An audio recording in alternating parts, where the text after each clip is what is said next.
Добро дојдовте во Зебра.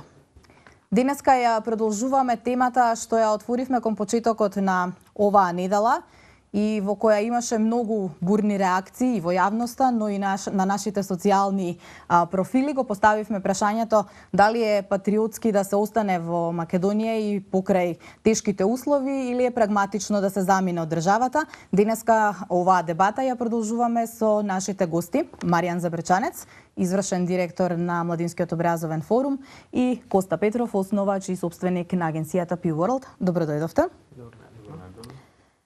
Коста, од едно од истражувањата кои што ги користевме во подготвувањето на емисијата и при консултирањето или на статистичкиот дел од податоците, се вели дека 85% од младите со високо образование сакаат да си заминат од земјата.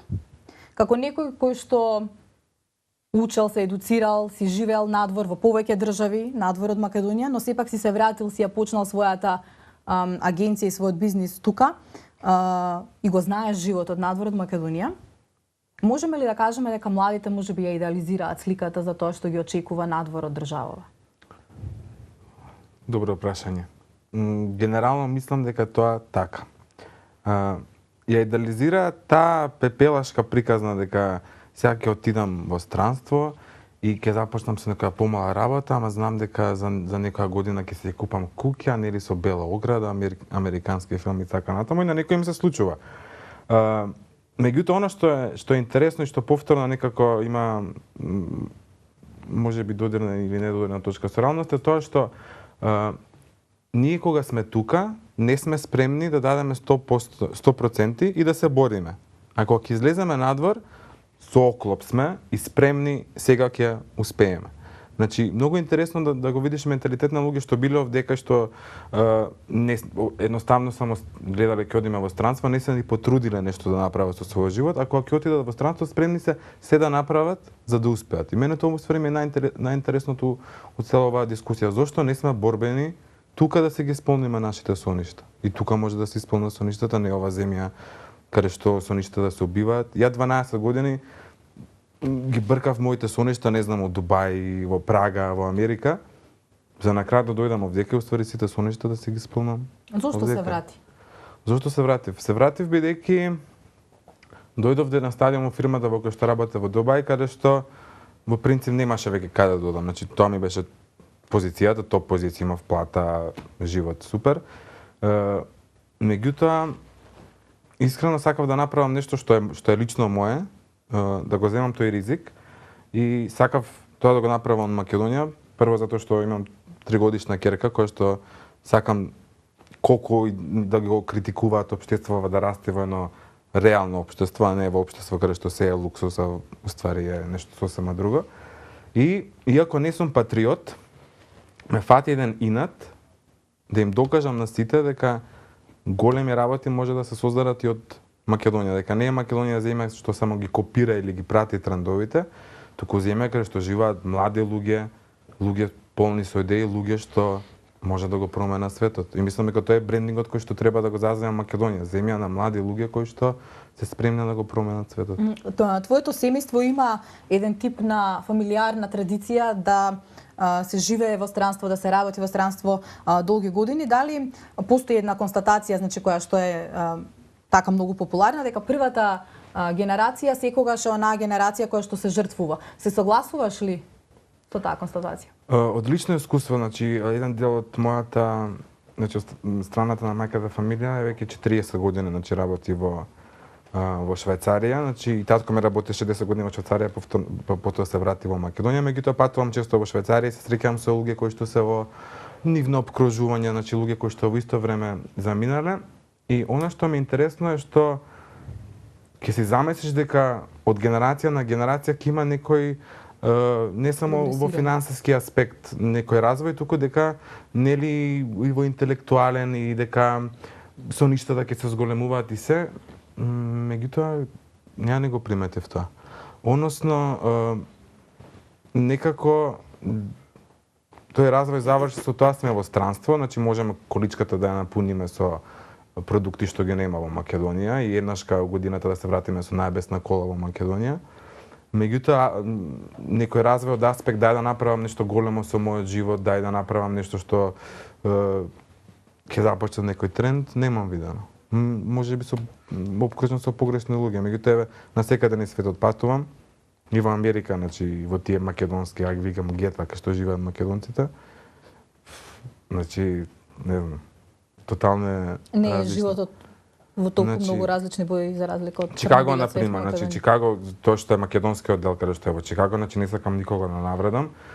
Меѓутоа менталитетот на луѓето што живеат, начинот на кој што живеат, јас мислам дека е Македонија пред 40 години. И например ја и кога ќе видам например на интернет одредени видеа од македонци од странство, мене ми доаѓа да се срамам дека сум македонец, дека оние представуваат Македонија бидејќи тие немаат никаква додирна точка со тоа што е денеска модерна Македонија. Маријан, ти звучи ли ова како преголемо поедноставување, симплифицирање на тоа што е странство и што се можностите што ги нуди странство во однос на тоа да се остане тука и каде главно ги лоцираш причините за тоа што луѓето заминуваат? Ова ми звучи на лична перцепција за појавата одлив на мозоци или заминување од сопствената држава. Меѓутоа, добро праша, кои се причините? Може би треба прво да се запрашаме зошто младите од Македонија сакаат да ја напуштат земјата и зошто ја напуштаат. Па подоцна да разговараме како им е во другите земји каде што одат, бидејќи на крајот на денот знаеме сите многу луѓе кои што заминале надвор од Македонија заради образование, што значи виделе како е таму и се одлучиле да останат. Ако биле свесни дека таму е полошо, веројатно ќе се врателе тука. Ако тие гета или енклави кои што ги спомнувате, кои што живеат во Чикаго, навистина живеат во толку лоши услови, полоши од македонските услови. Не реков дека живеат во лоши услови. Услови кои што не се толку розови колку што се представуваат како Македонија пред 40 години, така. Значи може и понатака, значи може и 50. Добро. Јас сметам ако навистина живееле во услови како Македонија пред 40 години, веројатно ќе се врателе и ќе живееле тука во подобри услови. Затоа што мислам дека Македонија во моментов е како пред 40 години тие кога замина. На прашањето кои се причините и истражувањата и перцепциите истражени со тие истражувања покажуваат дека главната причина е екзистенција, значи економските услови, меѓутоа голем дел од младите сакаат да заминат и поради други причини, поради образование, поради подобро образование и поради подобар квалитет на живот. Првата и втората категорија нема да ги коментираме бидејќи се јасни и очигледни. 60% од оние млади кои што можат да работат, значи кои што завршиле со образование и имаат услови да работат, се невработени. 60% и тоа Македонија е на место број 1 во Европа по невработеност кај млади. По однос на образованието, знаеме каков образовен систем имаме, корумпиран, нетранспарентен и наместо да ги подобруваме оние неколку факултети, државни универзитети кои што ги поседуваме, ние како држава се одлучивме да го зголемиме бројот на неквалитетни и нетранспарентни универзитети со тие фамозни дисперзирани студии. И во време кога пазарот на трудот бара стручна работна сила со средно образование, ние како држава форсираме високо образовани кадри со образование на хартија без практично искуство. Тоа се првите два феномени, екзистенцијата и образованието. Третиот феномен, квалитетот на живот. Мислам дека има голем број на млади и граѓани воопшто кои што тука биле со добра плата, со добра работа, но сепак се одлучиле да заминат заради тоа што им е смачено да живеат во поделено општество, во општество во кое што тие лично или нивните деца ќе учат во зграда со македонци или зграда со албанци. Значи сегрегација по сите нивоа, не само по етничка основа, ако сакате и по партиска основа. Мислам дека на тие луѓе им е смачено да бидат етикетирани ако не се согласуваат со политиките на едната или на другата партија, со власта или со опозицијата, и мислам дека им е смачено да бидат етикетирани од мнозинството ако имаат либерални визии и не знам, за пример, ако ја поддржуваат ЛГБТ заедницата. Ова се причини кои што ги тераат младите да се изјаснуваат дека сакаат да ја напуштат државата. Јас не се согласувам и не промовирам напуштање на државата, меѓутоа самата држава утврдила дека 85% од високо образованите сакаат да ја напуштат. Ние во едно истражување уште во 2010-та утврдивме дека половина од средношколците не се гледаат во Македонија за 10 години од денес. Што значи дека тие средношколци кои што подоцна стануваат студенти, нивниот процент уште повеќе се зголемува во насока на напуштање на државата. Но што е со нацртот национална стратегија која што државата ја подготви за да го спречи тој процес? Дали тоа е задоцнет или може да има некаков импакт и има ли политика за реинтеграција на оние кои што се вратиле? Мислам дека реинтеграција може да се прави кај азиланти, условно кажано. Ние повеќе треба да се запрашаме што треба да направи оваа држава за да не сакаат луѓето да ја напуштаат. За поздравување идејата за креирање на национална стратегија за спречување на одливот на мозоци. Меѓутоа јас ќе прашам каде беше оваа држава 22 години да се сети дека постои тој проблем. Во време кога невладини организации, think танкови 5-6 години назад покажуваат резултати за огромен тренд за масовно напуштање на државата, и ако сакате каде беше оваа власт последниве 7 години да го отвори ова прашање. Стратегијата се уште не е освоена, тоа е нацрт стратегија која што е изработена без консултација со младинските организации, со граѓанските организации кои што се бавеле со ова прашање.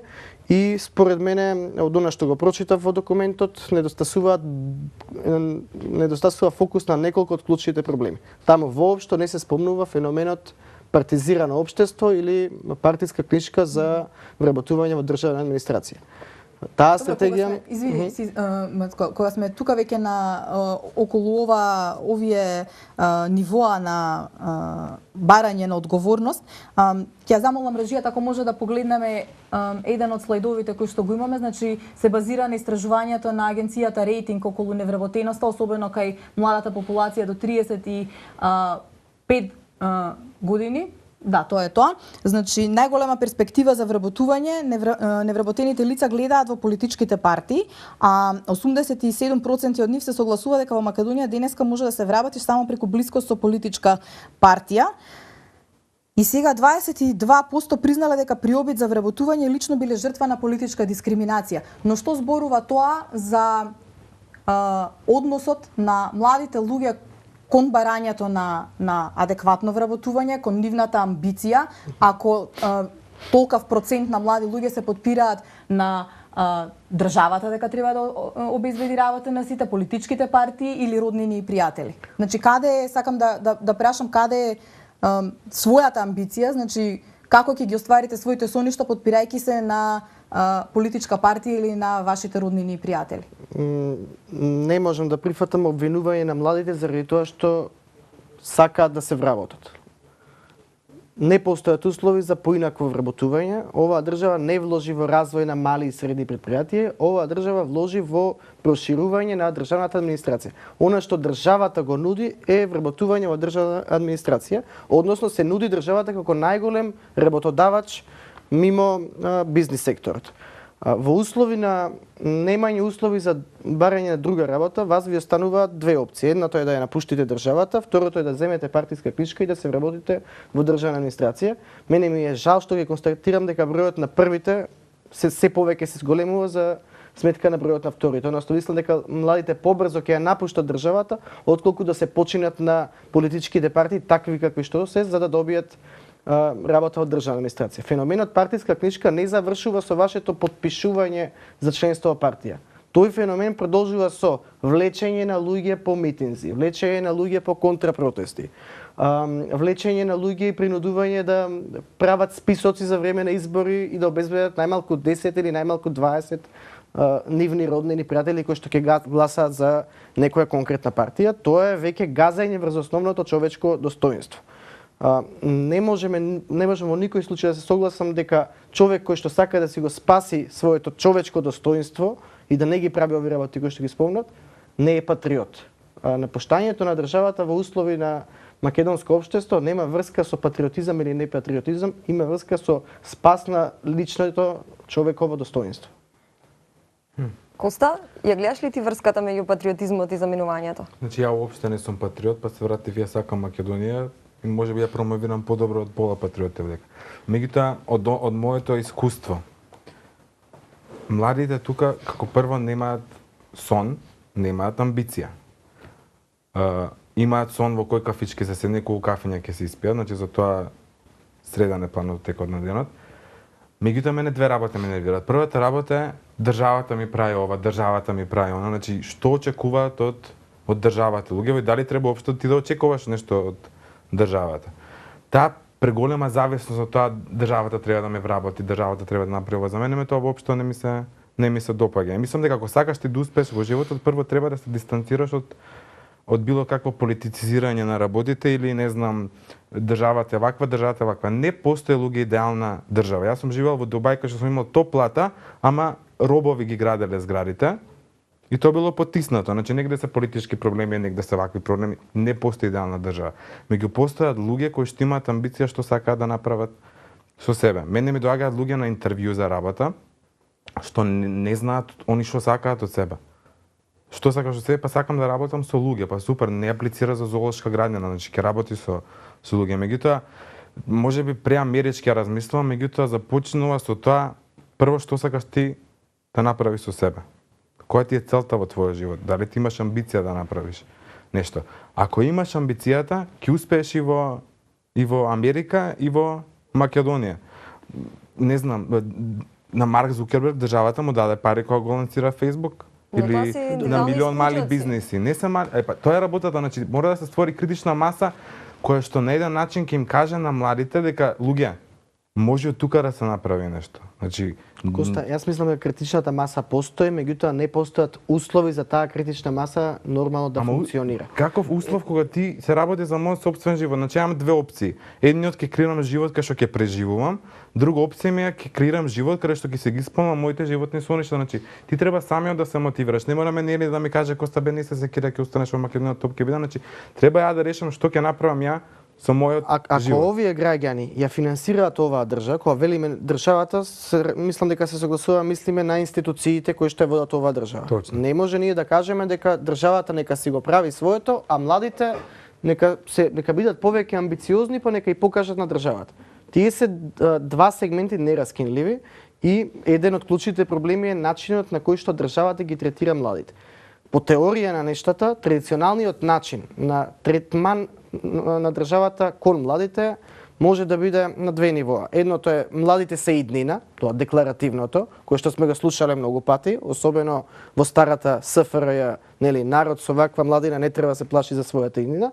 И вториот начин на третирање на младите е дека младите се проблем, односно се маргинализирана група или група која што е склона на девијантни појави и треба да биде заштитена.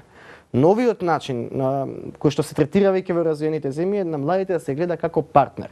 Ние во оваа држава но ниту еден момент не видовме како државата ги третира младите како партнер.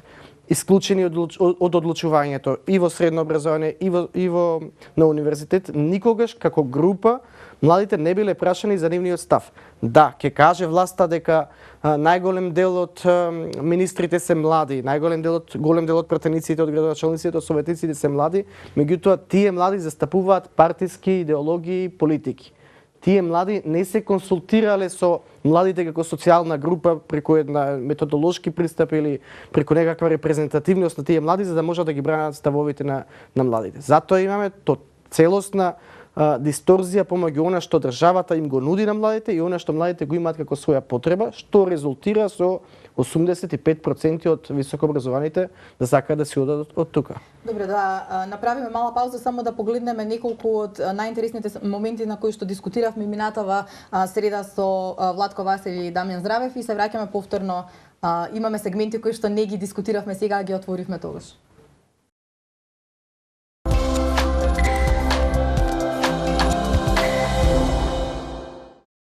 Јас вината воопшто не ја гледам кај поединците, значи целосно го оправдувам она што луѓето се обидуваат да најдат подобра екзистенција надвор, туку ја гледам кај системот. Луѓето кога се враќаат овдека со надеж дека можеби ќе им биде подобро, но тоа што го среќаваат овдека испаѓа дека не е така подобро, па сакаат пак да си одат. Зошто сметате дека општества, например, како западноевропските, кои што самите се соочуваат со криза економска и самите се соочуваат за невработеност, би дале повеќе шанса на некој кој што доаѓа од друго општество, отколку на своите матични граѓани. Зашто Англија им е поставено таков систем од што ако јас и англичанец аплицираме на исто работно место, англичанецот има предност, зашто пред се е подобро својот нели да си го вработиш отколку да вработиш македонец со истото образование. Ако нема на конкурсот и не се појави англичанец или некој што е еднакво или повеќе квалификуван од тебе, тогаш ти имаш еднаква шанса со другите конкуренти. Мислам дека кај нас постои една мисперцепција дека кој ќе отиде на страна му тече мет и млеко, веднаш наоѓа добра работа, веднаш купува куќа на кредит, кола, жена, фамилија и белата ограда. Идеализирана е сликата. Прво прашање како си, второ прашање колку пари направи. Колку пари направи и тоа и мисла дека ти готово чим ќе стапнеш у Америка на аеродром, доаѓаат со понуди за работа, не е или со тоа понуди за брак, што не остана, што не се ожени, што не зема документи. Да, англичаните така англичанките седат и те чекаат. Да па мене ми требало по 3 минути ја да објаснам Македонија кај е, а не па да предложам брак на некој. Значи мислам најголем дел од прашањата кои што ги добив од кога се вратив во овие месец дена будало зашо се врати и ќе одиш ли назад. Англичаните не се осудуваат да ги работат тие работи, да не кажам грубо да се изразам амалски, што може да ги работат пољаците, па после со доаѓањето или со отварањето на границите за Бугарија и Романија се намали работната сила и се посебно за англичаните и они осетија дека расте невработеноста, па почнаа да се навраќаат на работите што ние претходно сме ги работеле. Разликата е што одат во општества кои што се организирани, кои што се попредвидливи, во кои што општествено-политичките механизми функционираат на начини кои што дозволуваат да се канализира и талентот, и енергијата, и трудот кои што го вложуваат луѓето, и заради тоа луѓето од Балканот кои што одат на страна функционираат полесно.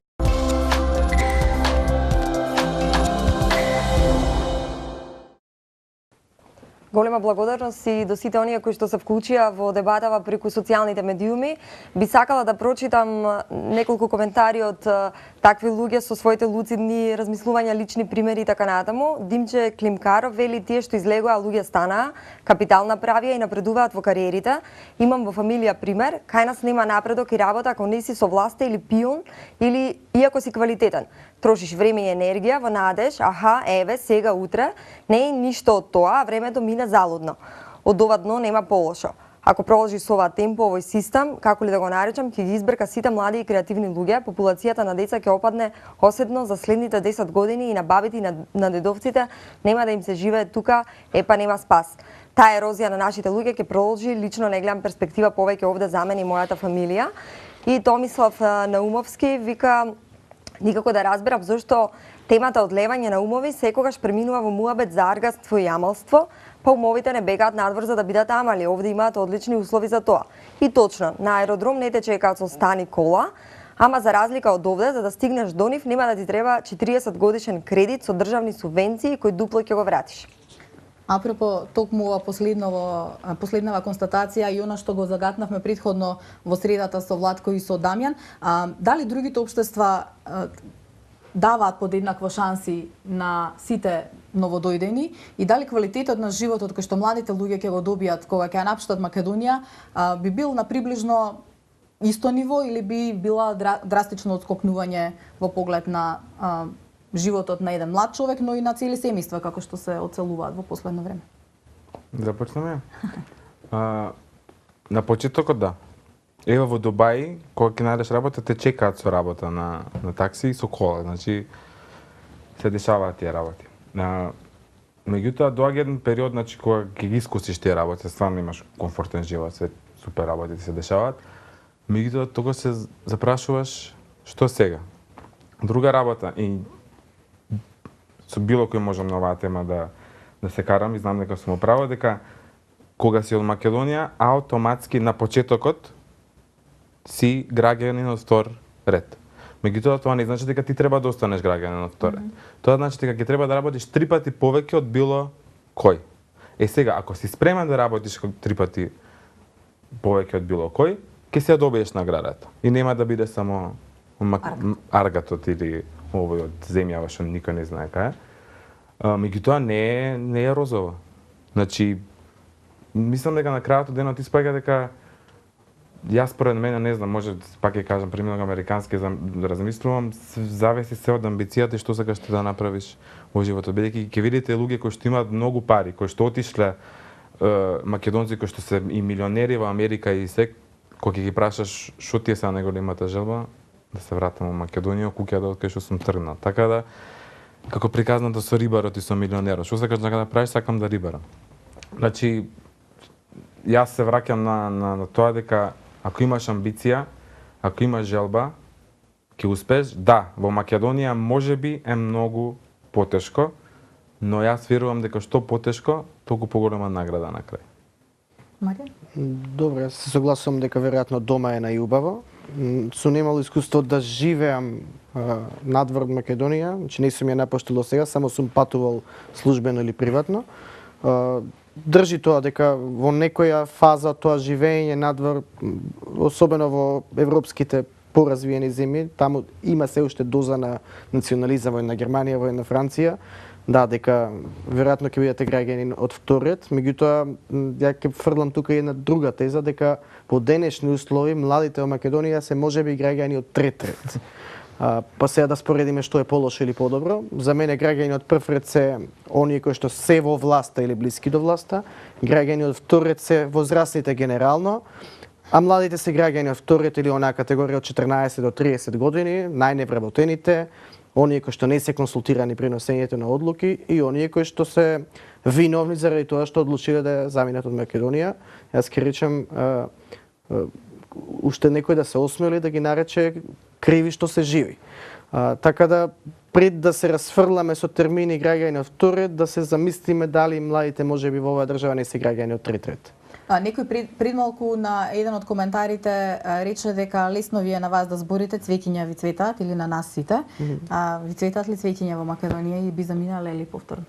Госпа Маријан.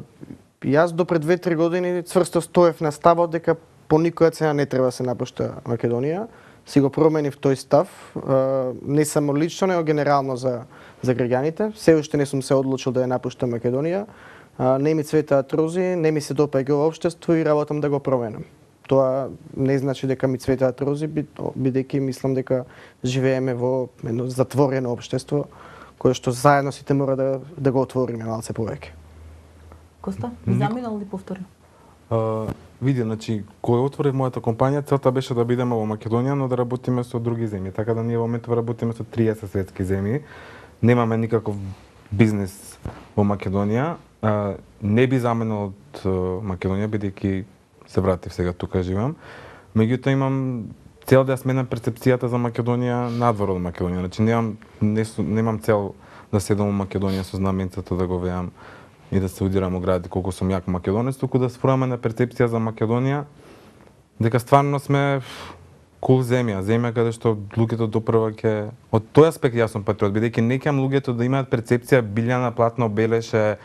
Значи ние имаме млади луѓе кои што ја верувам дека мора да издржиме, дека за некоја година ќе се случат овдека работи, само треба да бидеме јаки. Да се издржи. Коста, Маријан, ви благодариме за одличната дебата. Уживавме во вашите аргументации. На гледачите на ТЕРА и на Алфа телевизија им благодариме за вниманието. Поздрав!